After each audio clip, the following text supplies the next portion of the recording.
Malam hari ini kita akan merenungkan firman Tuhan dengan tema menang melawan pencobaan. 今天我们所要思想的题目就是要战胜一切的试探。 Mari kita memperhatikan kebenaran firman Tuhan dari kitab Ibrani 4 ayat yang ke-14 hingga yang ke-16. 让我们大家打开我们的圣经希伯来书第4章从14到16节。 Saya akan membacakan dalam bahasa Indonesia, kemudian akan diteruskan dalam bahasa Mandarin ya. 刘娜传道要先用英语文念，然后才用中文来念。 Ibrani 4 ayat 14 hingga 16, demikian firman Tuhan. LAI memberikan judul Yesus sebagai imam besar. Karena kita sekarang mempunyai imam besar agung yang telah melintasi semua langit, yaitu Yesus anak Allah. Baiklah kita teguh berpegang pada pengakuan iman kita, sebab imam besar yang kita punya bukanlah imam besar yang tidak dapat turut merasakan kelemahan-kelemahan kita. Sebaliknya sama dengan kita, ia telah dicobai, hanya tidak berbuat dosa. Sebab itu marilah kita dengan penuh keberanian menghampiri tahta kasih karunia, supaya kita menerima rahmat dan menemukan kasih karunia untuk mendapat pertolongan kita pada waktunya. 希伯来书第4章从第14节一直念到第16节。我们既然有一位已经升入高天尊荣的大祭司，就是神的儿子耶稣，便当持定所承认的道。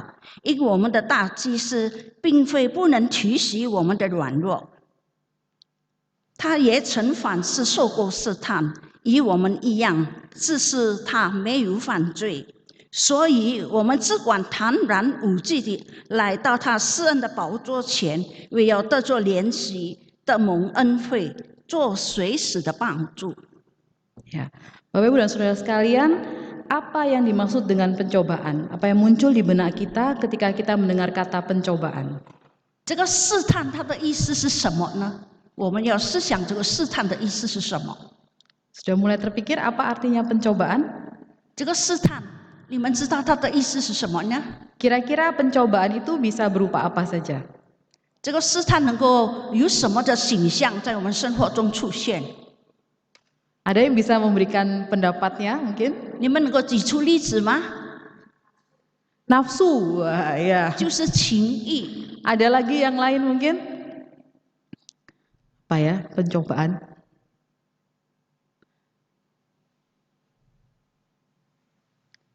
Hay有别的例子吗？ Ada banyak pencobaan dan kita bisa melihatnya dalam Matius 4 ayat yang ke-7, ayat yang ke-7 itu ayat yang kalau dalam kitab Matius ketika Yesus dicobai itu ada 3 bagian yang dia dicobai oleh iblis. 如果我们看这个马太福音，当耶稣被魔鬼所试探的时候，有3件事情最重要的。 Nah, pencobaan itu adalah segala hal yang membuat kita tergoda untuk tidak setia kepada Allah dan menyerah kepada dosa. 这个试探使我们不相信我们的上帝，使我们诱惑我们的上帝。 Jadi kita tahu apa yang menyenangkan Tuhan, tapi kita tidak melakukannya dan memilih hal yang tidak menyenangkan Tuhan.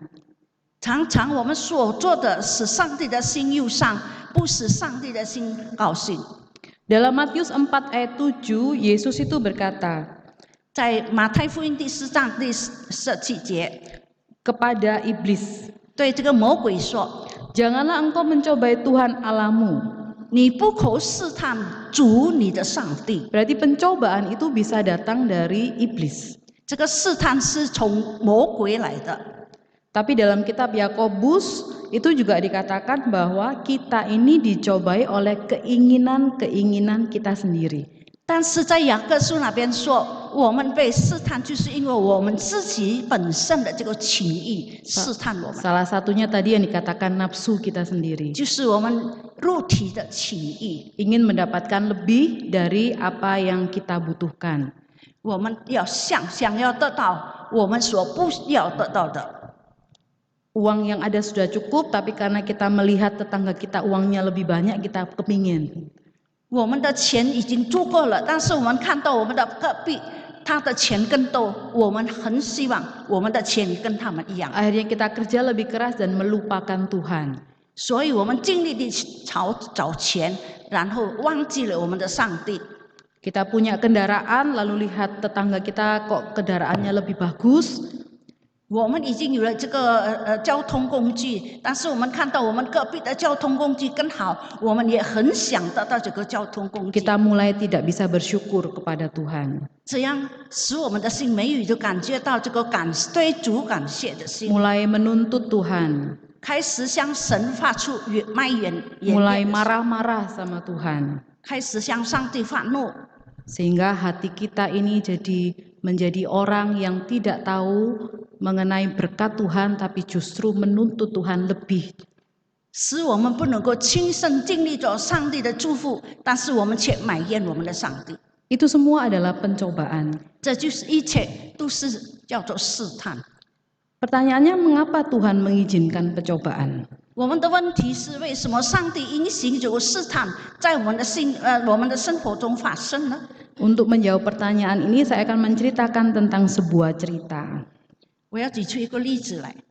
Ada seorang anak perempuan kecil, dia diizinkan untuk naik ke sebuah bukit kecil di belakang rumahnya.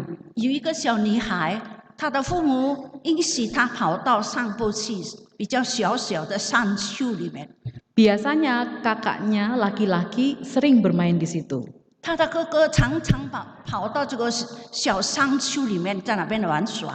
Karena itu bukit, maka jalannya naik, gitu ya. 因为它是好像小小的山，所以当要上去的时候，他必须要向上爬。 Banyak batu-batu, gitu. 有许多的石头。 Nah, waktu anak kecil ini mencoba memanjat, dia mulai takut. 这个小女孩，她也是开始要学习，要跑到这个山上去。 Lalu dia mulai teriak kepada kakaknya. 她在山下，她向她的哥哥大叫说： Mengapa tidak ada jalan rata di sini? Semua penuh kerikil dan batu. 为什么要跑到上面去？必须要经过许多的石头，没有平地呢？ Lalu sang kakak menjawab 她的哥哥回答说， dengan berteriak juga ya.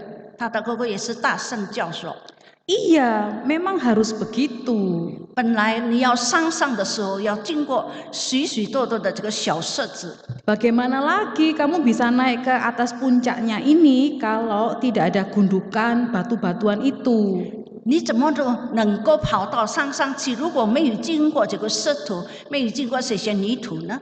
Batu dan gundukan itulah yang kita naiki, yang kamu harus naiki supaya bisa sampai ke puncak ini. 你要爬到山上去，你必须要经过这些石头来爬上去。 Seperti yang dikatakan kakak ini kepada adiknya, mungkin seperti itulah yang Tuhan akan katakan juga kepada kita. 他的哥哥对这个他的妹妹说，也就是我们要跑到上面去的时候，我们必须要经过许多的艰难。 Bahwa kita baru bisa merasakan kemenangan dan berkat ilahi dari Allah kalau kita itu bisa melewati satu demi satu kesulitan yang Tuhan izinkan terjadi. 上帝允许我们，是我们经过许多的困难，使我们的灵性可以一步一步的升高。 Bagi setiap orang percaya, halangan atau kesulitan itu bukan jadi batu sandungan, tapi batu pijakan untuk naik ke level yang lebih tinggi. 每个相信耶稣基督的人，他们的灵性要升高的时候，必须要经过许多的艰难。从艰难当中，他学习了这个功课，他的灵，他的心性才能够被坚固起来。 Maka pencobaan itu bukan untuk membuat kita jatuh dalam dosa, tapi pencobaan itu untuk memurnikan kita dan membuat kita jadi pemenang di dalam Tuhan. 所以这个试探不使我们跌进这个罪恶当中，但是我借着这个试探，使我们的灵性更高。 Apakah Bapak Ibu dan Saudara setuju? 你们是否赞成这个话吗？ Kalau orang tidak pernah ada ujian, bagaimana dia bisa mengatakan saya lulus? 如果一个人没有经过试炼，怎样使说他是一个成功的人？ Harus ada ujian untuk menunjukkan bahwa seseorang itu memang bagus, gitu ya. 经过试炼以后，经过考试以后，他才界定他是不是好。Bagaimana seseorang bisa dilihat setia kepada Tuhan kalau tidak ada kesulitan? 怎样子可以确定一个人他是忠心的跟着主，但是他如果没有他的一举一动， Kalau ketika ada kesulitan dan kita tetap memilih setia kepada Tuhan, itu bagus. 如果我们能够忠心的跟随主，这事是好的。 Pada masa surat Ibrani ini ditulis, orang-orang Kristen sedang mengalami penganiayaan. 当这个希伯来书写的时候，那个时候的基督徒他们是遭到这个严格的逼迫、严格的迫害。 Mereka mengalami penganiayaan dari orang-orang yang tidak percaya kepada Kristus. 因为那些不相信主的人，他们迫害这些基督徒们， Banyak yang disiksa bahkan sampai dibunuh. 很多被他们所能够虐待。 Penderitaan yang paling ringan adalah mereka dikucilkan atau dipisahkan dari masyarakat. 这个他们被驱逐出去，不能够跟他们一同在一起， Sehingga mereka tidak mudah untuk bisa membeli barang-barang atau menjual barang-barang kebutuhan mereka sehari-hari. 因为他们被分别出去，所以他们要买日用品的时候，感觉到非常的困难。 Setiap hari mereka berjuang. 每一天，他们必须要经过多少的征战。 Apakah mereka mau berhenti mengikut Tuhan atau mereka tetap setia mengikut Tuhan Yesus? 有时候他们要想，我还是一直跟随主，或者是我放弃主。 Tantangannya juga, apakah saya akan mengatakan kepada orang lain bahwa saya Kristen atau saya diam-diam saja? 或者我不断的去努力征战，或者是还是静静的。 Ini bukan bicara tentang bahwa saya akan kehilangan keselamatan kalau saya tidak bilang bahwa saya Kristen. 这不是说这不是说这个救恩的问题。 Tapi kalau mereka tidak menyatakan bahwa mereka Kristen, maka mereka tidak akan menjadi kesaksian bagi orang di sekitar mereka. 如果他们没有说他们是基督徒，所以在他们生活当中，他们不能够见证主。 Dan mereka tidak dipanggil untuk menjadi orang Kristen diam-diam.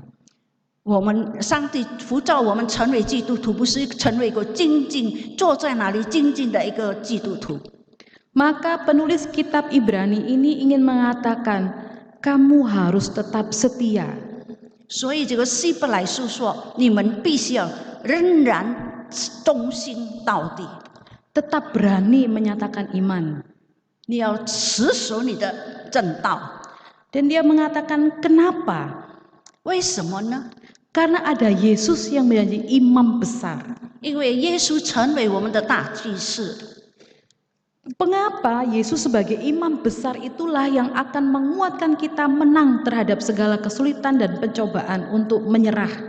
为什么耶稣大祭司他能够帮助我们，使我们能够战胜一切的试探呢？ Ada 3 hal yang kita akan pelajari tentang kedudukan Yesus sebagai imam besar. 有3件事情我们要学习的。耶稣成为大祭司， Sehingga kita akan mampu berdiri sebagai seorang yang menang melawan setiap pencobaan. 因着耶稣是我们的大祭司，所以我们能够坚持，让我们可以成为一个得胜的一个基督徒。 Sebagai imam besar agung, Yesus memiliki kuasa. 耶稣是大祭司，他是蛮有权柄的主。 Apa yang dimaksud dengan imam besar agung? 这个尊严的这个大祭司，它的意思是什么呢？ Biasanya sebutan imam besar saja, tidak ada kata imam besar agung. 平常只是祭司罢了，没有这个尊严的这个大祭司，没有。 Seorang imam besar dalam tradisi Yahudi adalah seorang yang membawa darah persembahan korban binatang itu untuk dipersembahkan kepada Tuhan. 成为祭司，在旧约的时候，一个祭司他带着动物的血，他把这个动物的血带到神的面前，成为献祭 Dan 的。 1 tahun sekali imam besar itu akan masuk ke ruang Maha Kudus.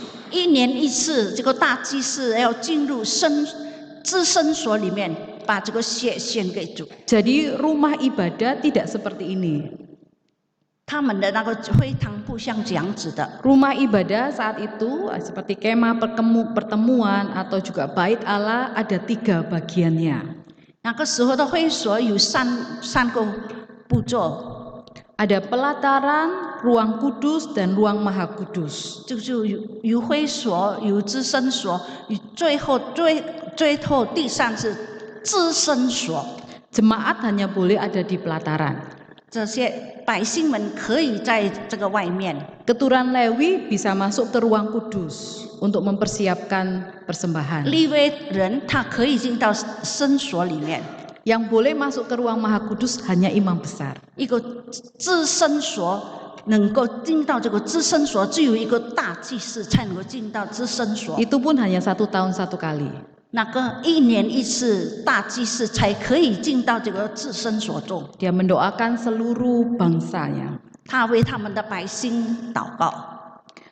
Yesus disebut sebagai imam besar, bukan hanya imam besar, dia imam besar agung. 我们的耶稣基督他是至尊的这个大祭司， Karena dia bukan sekedar imam biasa. 他不是平平常常的祭司， Dia imam besar yang sekaligus dia adalah raja.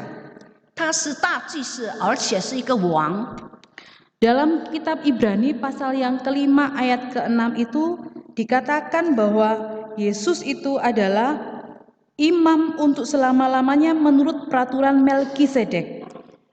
这个希伯来书第5章第6节那边说，耶稣基督他是这个至高的这个祭司。 Melkisedek itu siapa? Dalam Kejadian 14 ayat yang ke-18, Melkisedek itu adalah seorang raja, Raja Salem. 马尔基塞德斯他是一个大祭司，也是一个王。 Tapi dia juga adalah imam yang dia memberkati Abraham pada saat itu dan menerima persembahan persepuluhan dari Abraham. 马尔基塞德斯他是一个王，也是一个祭司。那个时候他是祝福这个亚伯拉罕的这个祭司。 Dalam tradisi Yahudi, imam itu harusnya dari keturunan Lewi. 这个祭司他是这个利未人的后裔。 Raja berasal dari keturunan Yehuda. 如果一个王他是犹太的后裔， Yesus itu keturunan Yehuda. 耶稣也是犹大的后裔， Dia adalah keturunan raja-raja. 他也是王的后裔。 Tapi dia juga adalah imam. 但是耶稣也是一个祭司， Karena dia memberikan persembahan korban penebusan bagi manusia. 因为他也是把自己的血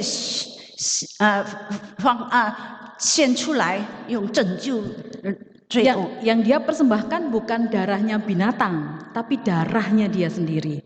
他不是用动物的血来赎罪人，但是他是用自己流出来的血来赎我们的罪。 Karena manusia itu ditebus bukan dengan darah binatang. 因为人不能够用动物的血来赎罪的。 Dalam Ibrani 9 ayat 22 itu dosa hanya bisa ditebus atau dibersihkan dengan darah. Tapi darah bukan darah binatang, darah manusia yang tidak berdosa. 这个罪只能用宝血来洗净它，但是这个宝血不是能用这个动物的血来洁净它，是要用人的血，就是耶稣基督的血来洁净它。 Maka kematian Yesus yang nanti akan kita peringati dalam Jumat Agung itu adalah proses ketika dia mempersembahkan darah itu kepada Bapa. 所以再过一阵子，我们要庆祝这个受难节的时候，可以告诉我们，耶稣就是用他自己的血流出来，用来赎犯罪的人的 Untuk 血， korban penebusan bagi setiap manusia yang percaya kepadanya. 就是犯罪的人，耶稣能够拯救他，就是用他自己的宝血洁净。 Kedua dikatakan bahwa imam besar agung kita di ayat yang ke-14 itu telah melintasi semua langit. 我们的大祭司耶稣基督，他是深入高天。 Artinya Yesus itu adalah pribadi yang sudah melintasi, ada bumi, ada langit, dan dikatakan ada surga. Dia sudah melintasi itu, dia sudah berada di bagian di mana manusia tidak bisa mencapainya. 就是耶稣基督从地上一直升到最高天，到天堂，就是我们人类是不能够到哪边去的。 Jadi imam besar agung kita adalah pribadi yang menjadi juru selamat kita, yang membawa kita manusia di bumi ini untuk bisa diperdamaikan dengan Allah yang di surga. 耶稣基督是我们的大祭司，他能够把我们在地上的人，是带领我们一直进入到升天高天里面，进入到天堂里面。Dialah yang menghadap kepada Bapa untuk menjadi juru syafaat kita, mendoakan setiap kita. 他坐在上帝的右边，为我们祈祷。 Sehingga kita saat ini bisa datang ke rumah Tuhan tanpa ada sekat. Sekarang tidak ada pelataran, ruang kudus dan ruang maha kudus. 使我们相信他的人，我们可以坦然无惧来到神的宝座前，向他祈求。 Semua orang berkumpul dalam satu ruangan. 每一个人聚在一个地方， Sebagai tanda bahwa kita diizinkan mendekati Allah tanpa syarat. 我们可以来到神的面前，神的宝座前，没有什么条件。 Semua itu diawali dari siapa? Yesus yang sudah melintasi langit untuk menghubungkan antara manusia dengan Allah. 这就是耶稣升入高天以后，他成为我们的中保，就是把我们带到神的面 Yang 前。 ketiga, Yesus sebagai imam besar agung, dia adalah anak Allah. 耶稣基督他是大祭司，他是上帝的儿子， Dia adalah anak Allah secara hakikat. 他是真正的上帝的儿子， Dia adalah Allah sendiri. 他就是三位一体中第二位的神， Beda dengan kita. 跟我们不一样。 Kita menjadi anak Allah karena kita diadopsi, diangkat anak oleh Allah. 我们成为神的儿子，就是借着耶稣基督被成为神的，相信耶稣基督成为神的儿子。 Yohanes 1 ayat 12 itu mengatakan bahwa jika kita percaya kepadanya, kita disebut sebagai anak-anak Allah. 约翰福音第1章12节那边说，我们相信他的人，就是被成为他的后嗣，他的儿子。 Kita memiliki hak waris kerajaan Allah. 我们也成为他的后嗣， Kita kelak akan bersama dengan Tuhan di surga. 我们可以一同跟主在一起。 Yesus bukan anak yang diadopsi seperti kita oleh Allah. 我们也是借着主耶稣基督，我们被成为神的儿子。 Yesus adalah Allah sendiri.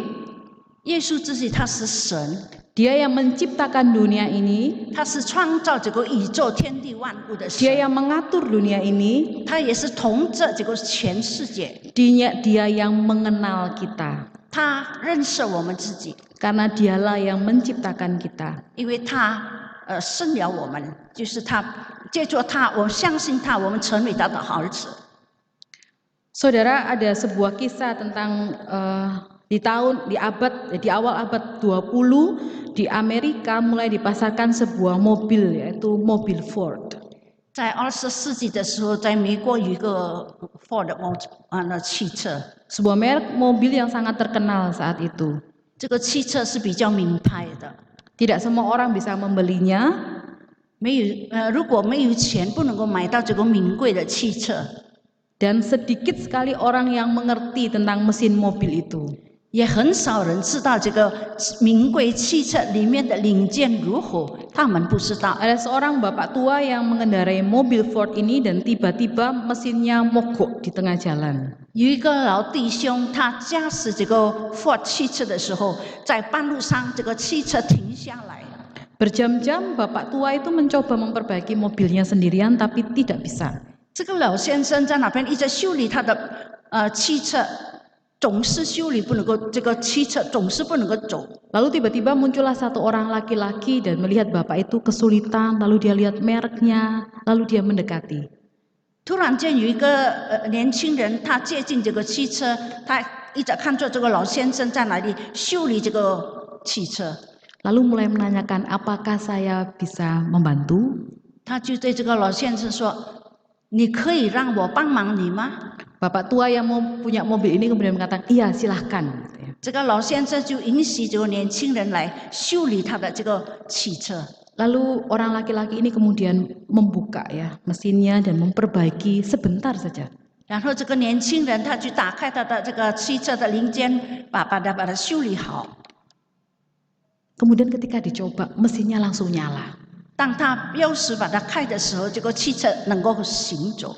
Lalu bapak tua yang punya mobil itu penasaran, kok bisa ya? Saya yang punya mobil berusaha memperbaiki berjam-jam tidak bisa. Orang ini baru lihat mobilnya, dicoba sebentar, diperbaiki, langsung bisa. 这个老先生很奇怪，我刚才好几个钟头在这里修理我的汽车，总是这个汽车不能够走，但是这个年轻人一来一看，一下子这个汽车就能够走了。 Lalu sang bapak pemilik mobil ini menanyakan, Bapak ini siapa? Kok tahu tentang mobil ini? 这个老先生对这个年轻人说：“你是谁？你为什么能够懂得这个汽车的零件？” Laki-laki itu kemudian menjawab, saya adalah Henry Ford, saya yang menciptakan mobil itu. 他说：“我是创造这个汽车的人。” Bapak Ibu dan Saudara sekalian, siapa yang paling bisa menolong kita saat kita menghadapi masalah dan kesulitan dan juga dosa-dosa yang sulit kita tinggalkan?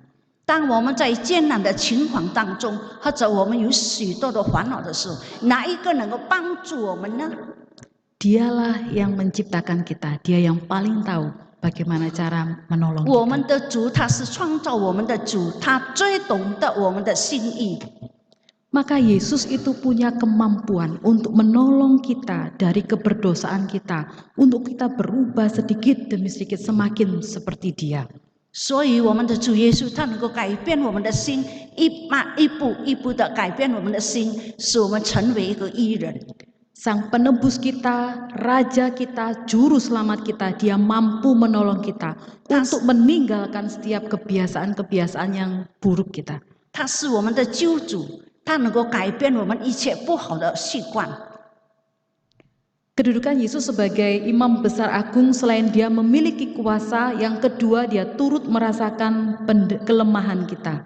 这个大祭司他不但是有蛮有权柄的上帝的主，他也是能够帮助我们。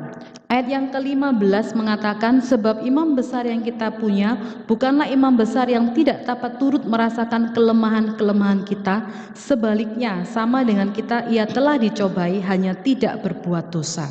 第15节那边说，因我们的大祭司并非不能体恤我们的软弱，他也曾凡事受过试探，与我们一样。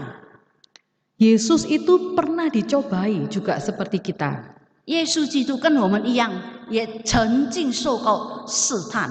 Di dalam Matius pasal yang keempat itu dikatakan dia dicobai tentang makanan. 在马太福音第4章，那个魔鬼开始试探他，有关于这个食物的问题。 Dia dicobai tentang kuasa.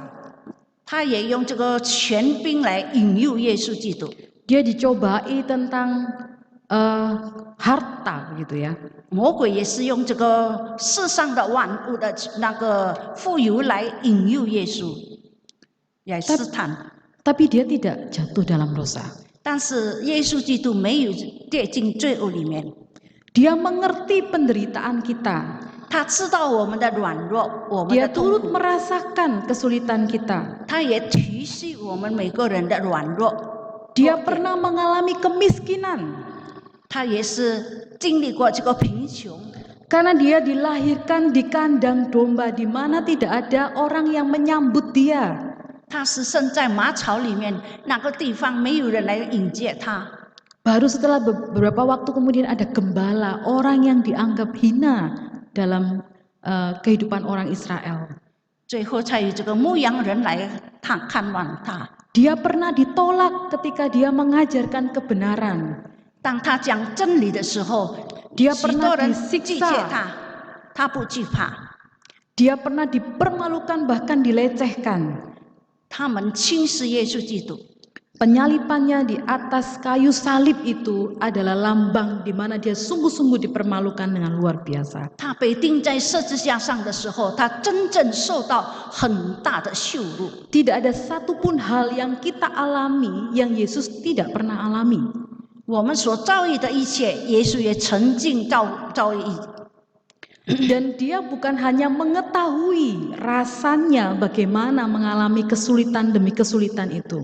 他也曾经经历过许多困难，他也亲身体恤我们的软弱。 Bukan hanya waktu lalu ketika Yesus jadi manusia dan tinggal di dunia ini, dia tahu merasakannya. 不是以前他在这个世界上的时候他所经历的， Tapi dia juga turut merasakan sampai dengan hari ini bersama-sama dengan kita.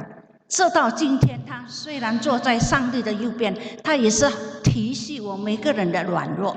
Maka ketika Paulus itu waktu dia belum menjadi seorang yang percaya kepada Yesus, dia itu mencari orang-orang Kristen untuk disiksa dan dibunuh. Lalu Yesus bertemu dengan dia pada saat dalam perjalanan ke Damsyik. 好像保罗，最先保罗是逼迫基督徒的，但是耶稣基督却找到他，使他在大马色的路上碰到他。 Yesus itu tidak mengatakan, Paulus, kenapa engkau menganiaya umatku? Bukan. 耶稣对这个保罗说：“你为什么逼迫我的信徒？”他没有这样讲。 Yesus itu mengatakan, Paulus, kenapa engkau menganiaya aku? 但是耶稣对保罗说：“保罗，你为什么逼迫我？不是逼迫信徒，逼迫我。” Karena penganiayaan yang dilakukan kepada orang Kristen, orang-orang yang percaya kepada Yesus, sesungguhnya itu penganiayaan yang dilakukan kepada Kristus sendiri dan dia merasakannya. 如果那些相信耶稣的人逼迫他，这个耶稣是没讲他是为什么要逼迫这个主自己。 Dia turut merasakan bersama-sama dengan kita sampai saat ini. 他也是与我们一同联系我们，直到最后。 Maka di ayat 15 itu dikatakan dia telah dicobai. 所以在15节那边说，耶稣也曾经受过试探， Sama seperti kita. 跟我们一样。 Hanya dia tidak berdosa. 但是主耶稣没有犯过罪。 Kita kadang memilih untuk berdosa ketika kita dicobai. 我们却跟主不一样。 Maka kitab Ibrani ini ingin mengatakan kepada orang-orang Kristen yang saat ini menderita atau menanggung segala kesulitan karena iman Kristennya, yang mengatakan jangan menyerah. 所以这个希伯来书，它就是针对着那些受逼迫的基督徒们，使他们可以坚持他们的信仰，坚持他们的信心，不要跌倒。 Karena Imam Besar Agung kita turut menanggung penderitaan kita. 因为我们的大祭司耶稣基督，他也是跟我们一样，他也是受过这个试炼。 Dan kelemahan-kelemahan itu bukan satu kelemahan. 这个软弱不是一个软弱罢了。 Ayat ke-15 itu kelemahan-kelemahan itu bisa diterjemahkan menjadi semua kelemahan. 这里第15节那边说一切的那个软弱， Baik itu kelemahan fisik, 不论是软弱的身体， baik itu kelemahan rohani, 灵性的软弱， baik itu kelemahan mental. 就是我们精神上的软弱。 Artinya kalau kita berada di sebuah keluarga yang mungkin menekan kita karena kita memiliki iman kepada Kristus, kita merasakan beratnya tekanan ini secara mental, Tuhan tahu. 如果在一个家庭当中，你们家人反对你们信耶稣基督，你们被迫害，你们被虐待，耶稣基督知道我们一切的痛苦，我们 Dan 所受的软弱。 Tuhan ingin mengatakan jangan menjadi orang yang meninggalkan iman. 主耶稣说：“不要我们不要放弃我们的信仰， Tetap setia. 我们必须要忠心到底。” Mungkin hari ini kita pun mengalami pergumulan di tengah rumah tangga kita. 可能在今天，我们在我们的家庭当中，我们有这个在家庭中的纷乱纠纷，使我们感觉到非常的伤心。 Merasa tidak mengerti, merasa dilukai oleh pasangan 我 kita. 们感觉到我们的对方、我们的配偶，他们不认识我们，他们不了解我们。 Tuhan turut merasakan kesulitan itu. 耶稣提醒我们的软弱，他知道我们所遭遇的一切。 Jangan menyerah dan memilih jalan yang salah. 你们不要选择错误的道路，你们必须要坚持到底。 Kalau saya mengatakan saya mengerti kesulitan Bapak Ibu, mungkin Bapak Ibu akan mengatakan, ah enggak percaya. 可能我跟你们讲，你们不相信， Karena saya tidak mengenal Bapak Ibu secara pribadi. 因为我不知道你们心中所有的一切的忧虑。 Tapi kalau Yesus yang mengatakan, aku turut merasakan kelemahanmu, 但是耶稣说，我也是体恤你的软弱。 maka dia pasti tahu. 耶稣是全知的主， Kenapa? 为什么呢？ Karena Dia yang menciptakan kita sejak kita ditenun dalam rahim ibu kita.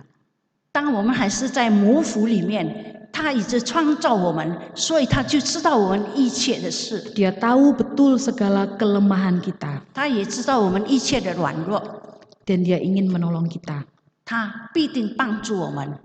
Maka hal yang ketiga dari kedudukan Yesus sebagai Imam Besar Agung adalah Ia mampu memberikan pertolongan pada waktunya. 第三就是他是大祭司，所以到了时间，他能够帮助我们解决我们一切的困难。 Ayat yang ke-16 mengatakan demikian. 16节那边说， Sebab itu marilah kita dengan penuh keberanian menghampiri tahta kasih karunia supaya kita menerima rahmat dan menemukan kasih karunia untuk mendapat pertolongan kita pada waktunya.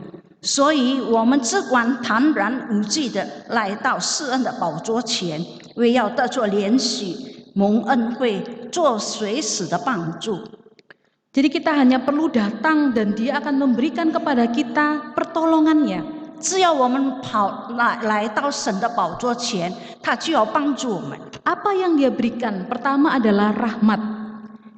他要给我们什么呢？他就是给我们恩惠。 Rahmat atau mercy atau kata Yunaninya adalah eleos.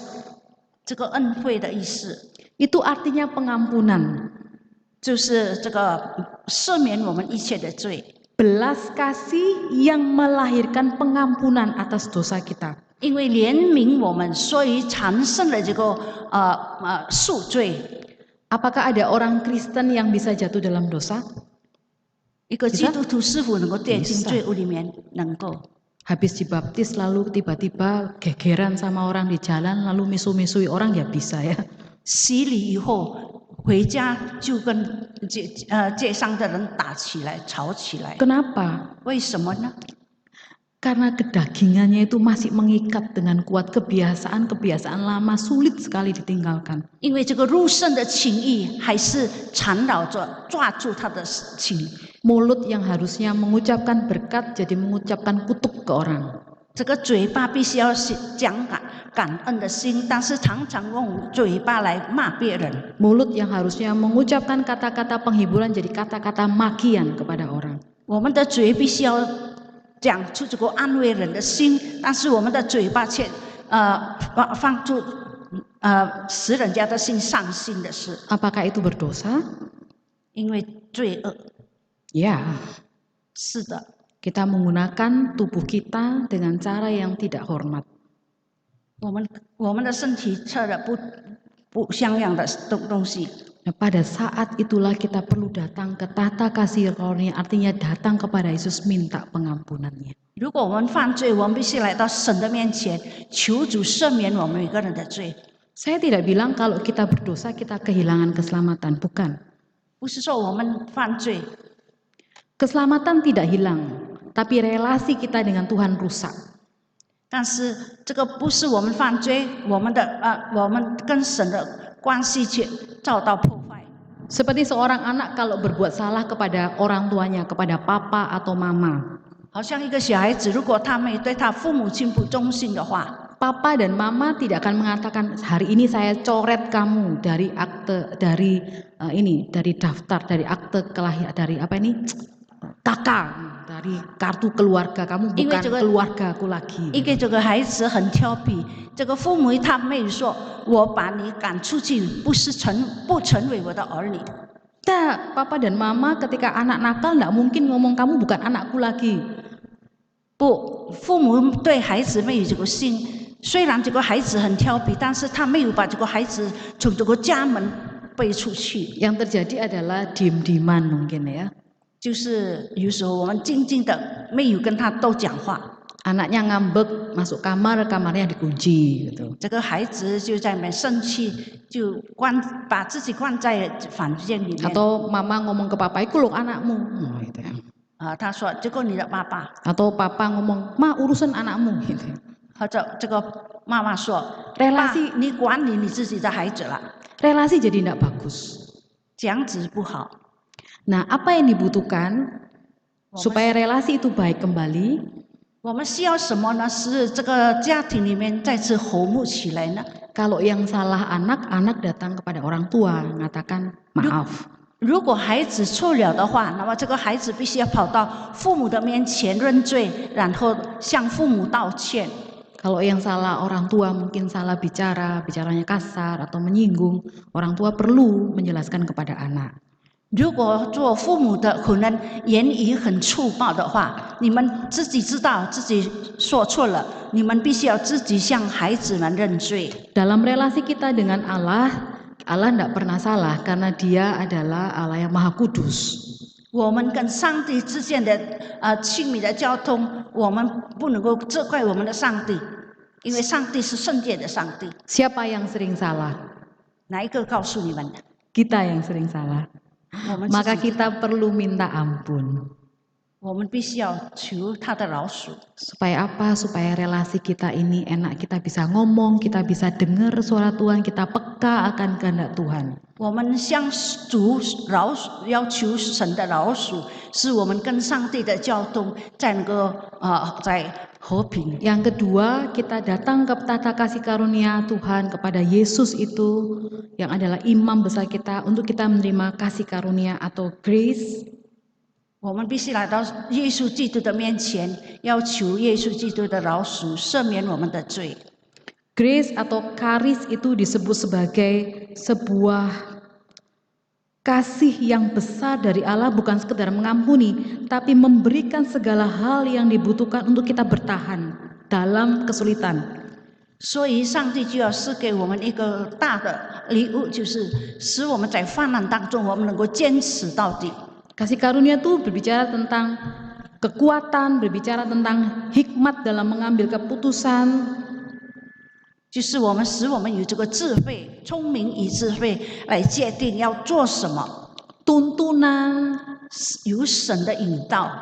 apapun yang kita butuhkan untuk kita menang terhadap kesulitan kita. 他是给我们智慧，使我们怎样子来面对这些困难。 Tapi perlu diketahui bahwa tidak semua cara Allah menolong kita itu sesuai dengan keinginan kita. 有时候，上帝所指示我们的不一定适合我们所需要的，或者我们的心。 Kadang jalan keluar yang Tuhan pilihkan untuk kita itu jalan keluar yang membuat kita memang harus berjuang. 有时候，上帝的旨意跟我们的旨意不一样，我们必须要不断的在那边征战，不断在那边寻求，是否怎样是神的旨意。 Ada sebuah kisah tentang dua orang anak yang sedang bermain di tepi sebuah sungai. 有一个比喻，有两个孩子在这个河边玩耍。 Anak yang lebih kecil itu membuat perahu dari kertas. 他这个小的孩子，他做一个船，就是用纸做的船。 Lalu dia letakkan perahu itu di tepi sungai dan kemudian dia berusaha supaya perahu itu bisa jalan gitu ya, ngikuti arus sungai. 他做了一个小船以后，就把这个小船、小纸船放进河水里面，让这个小船能够经过。 Tapi kemudian angin bertiup sehingga perahu itu bukannya ada tetap di tepi, tapi perlahan-lahan perahu itu menuju ke tengah sungai. 这个小船因为有大风吹来，所以这个小船一直到这个河的中心。 Mulailah anak kecil ini menjerit-jerit itu. Bagaimana perahuku? Ya perahu enggak bisa respon. Iya, saya di sini enggak bisa ya. 这个小的孩子看到这个小的纸船一直跑到河的中心，他在那边呱呱大叫。 Perahunya tetap ke tengah. 这个小纸船就跑到河的中心， Maka anak yang lebih besar kemudian mengambil batu-batu kecil gitu ya. 所以这个大的孩子他就用一个小石子丢到那个小 Dilemparkan ke situ. 丢到这个小纸船里面。 Lalu sang anak kecil ini mengatakan, kamu jahat, perahuku itu sudah di tengah, kamu masih lemparin nanti tenggelam gitu ya. 这个小的孩子说：“你这个心非常的坏，为什么你要用石子打这个小纸船？ Anak yang 那 lebih 小纸船能够沉下去。” Anak yang lebih besar yang mengatakan, kamu tidak tahu, kamu diem aja. Terus dia terus melempari. 他说：“你不懂的。”他仍然用这个小石子丢那个小纸船。 Nah rupanya dia itu sedang ingin membuat gelombang. Jadi dia melempar melewati perahu itu sehingga gelombang yang membuat perahu itu semakin menepi. 因为他用石子打这个小纸船，就产生了许多的风浪。这个小风浪就把这个小纸船慢慢的接近河边， Sehingga akhirnya perahu itu bisa diambil oleh sang anak yang besar itu dan diserahkan kepada anak yang kecil. 最后这个纸船贴近这个河边，然后他的大哥哥把这个纸船拿起来交给他的弟弟。 Dalam kehidupan kita pun kadang Tuhan melakukan hal itu. 我们有时我们的人生就是好像这个纸船一样， Dia membuat jalan-jalan atau memberikan jalan keluar yang kadangkala kita salah paham dengan dia. 有时候他用各种各样的方法使我们疑惑，使我们那个有错误的观点。 Tapi percayalah bahwa Tuhan itu tahu betul apa yang sedang dia lakukan. 但是我们必须要相信，上帝是垂听我们祷告的主。 Tidak ada satu kesulitan dan kelemahan yang dia tidak bisa tolong. 没有一个软弱，没有一个困难，上帝不能够帮助我们。 Dia sanggup menolong dan dia pasti menolong kita dengan penuh kasih. 他必定帮助我们，用他的慈爱来帮助扶持我们。 Pertanyaannya apa yang harus kita lakukan sekarang? 我们必须如何呢？ Yang pertama dikatakan berpeganglah kepada pengakuan imanmu. 你要持守你的信仰。 Mari dengan teguh memegang ajaran Alkitab, jangan menoleh ke kiri kepada hal-hal yang Tuhan tidak sukai. 我们必须要坚持来遵行神的话语， Atau menoleh kepada orang-orang yang mengajarkan kita sesuatu yang tidak sesuai dengan iman Kristen. 你们不要听从别人所说的话。 Ada seorang menceritakan kepada saya tentang orang yang kerja di tempatnya. Orang ini sakit gitu ya. Lalu dibawalah ke rumah sakit. Sudah hampir sembuh, tapi dia bilang saya mau pulang, saya mau pergi ke dukun saja. 有一个人因为他生病，所以把他带到医院里面去。最后他比较好了以后，他说：“我要回去，我要到武士那边去。” Padahal itu dibawa ke rumah sakit, dibayari, didoakan. 他把他带到医院里面，为他祷告，使他的病能够好转起来。 Sudah membaik, 病情已经好了， tetap minta didoakan orang lain, orang pintar katanya. 但是他要求使这个叫别人来为他 Iman 祷 kita 告。 tidak begitu. 我们的信仰不像这样 Sesulit 子。 apapun tetap berpegang kepada Kristus. 虽然我们遭遇到各种困难，我们要持守我们的正道。 Yang kedua, 第二， kalau kita punya kelemahan, 如果我们有软弱的时候， datang kepada Allah dengan berani. 我们必须要来到上帝的施恩宝座前， Jangan takut untuk 向他祈求， jangan takut untuk mengakui kelemahan kita dan minta pertolongan Tuhan. 在神的面前承认我们一切的软弱，一切的 Apakah itu bicara 罪。 tentang karakter yang buruk, 我们必须好好的向神祈求， kebiasaan yang buruk, 不好的习惯把它 atau 丢掉， kebiasaan-kebiasaan yang lain. 或者是别的不好的习惯把它 Datang 丢 ke 掉。 tata kasih karunia. 我们必须来到神的施恩宝座 Apa 前， arti 向他 tata 祈 kasih 求。 karunia? Tata kasih karunia adalah Allah yang menolong kita dan sekaligus memberikan belas kasihan kepada kita. 如果我们来到神的施恩宝座前，上帝要帮助我们，解决我们一切的困难。 Selain kita datang kepada Allah memohon pertolongan, kita perlu bersabar menjalani prosesnya.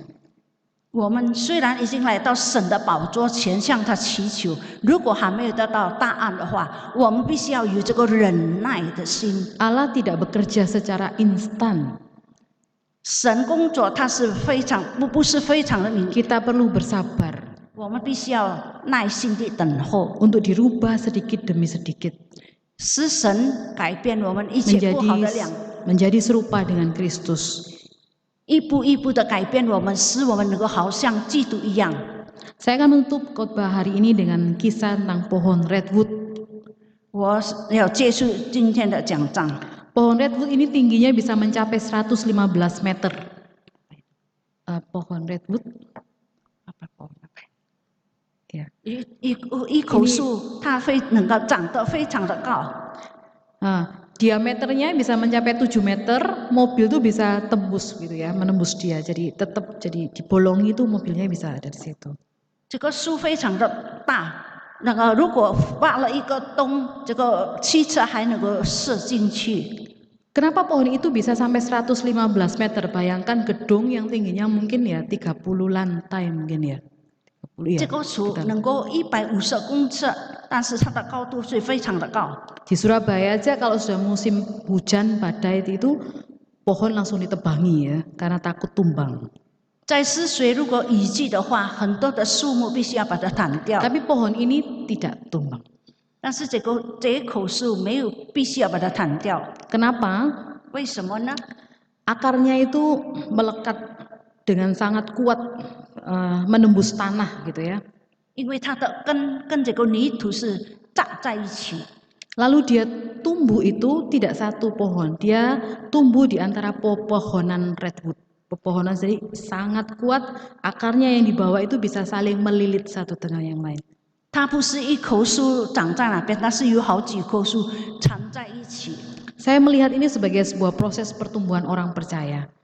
我看这个图案， Dasar iman kita harus kuat. Dasar dalam firman Tuhan harus kuat. Dan kita pun harus punya komunitas yang kuat untuk saling menolong, saling menguatkan satu dengan yang lain. 我们的信心必须要非常的扎根，使我们可以跟四周围的人能够联络在一起。 Tapi ada hal yang ketiga yang saya ingin soroti adalah pohon ini kalau kena angin itu dia itu bisa meliuk gitu ya. Jadi dia bisa mengikuti arah angin sehingga itulah yang menyebabkan pohon ini tidak gampang rubuh. 但是这一棵是非常大的树，虽然很大，但是它能够随着风吹的那个方向，它能够在那边摇动。 Orang Kristen pun butuh untuk punya kelembutan sehingga kita tidak menjadi satu pribadi yang kaku yang tidak mau dirubah oleh Tuhan, menjadi pribadi yang mau menang sendiri dan benar sendiri, tidak mau dikoreksi oleh Tuhan. 我们成为一个基督徒，不可以太持守自己的信，不要接受别人的意见。 Karena kalau kita sudah merasa benar, maka kita tidak akan pernah diubah oleh Tuhan. 如果我们的心非常的刚硬，所以上帝也很难把我们改变。 Yang terjadi adalah kita perlahan-lahan akan menjadi orang yang semakin hari semakin pahit kepada Allah dan tidak menjadi berkat bagi sesama. 我们如果一直坚持我们刚硬的心，那么我们以后我们就更加的远离上帝。 Saya ingin mengajak kita bersama-sama merenungkan apa yang kita sudah dengar. Mari kita datang kepada Tuhan, menyatakan apa yang menjadi pergumulan kita hari ini, apa menjadi kesulitan kita, kelemahan kita sampaikan kepada Tuhan. 我们要在神的面前祷告，求主帮助。 Dengarlah undangan dari Yesus. Marilah kepadaku semua yang letih, susah, berbeban berat. Aku akan memberikan kelegaan kepadamu. 你们要来到神的面前。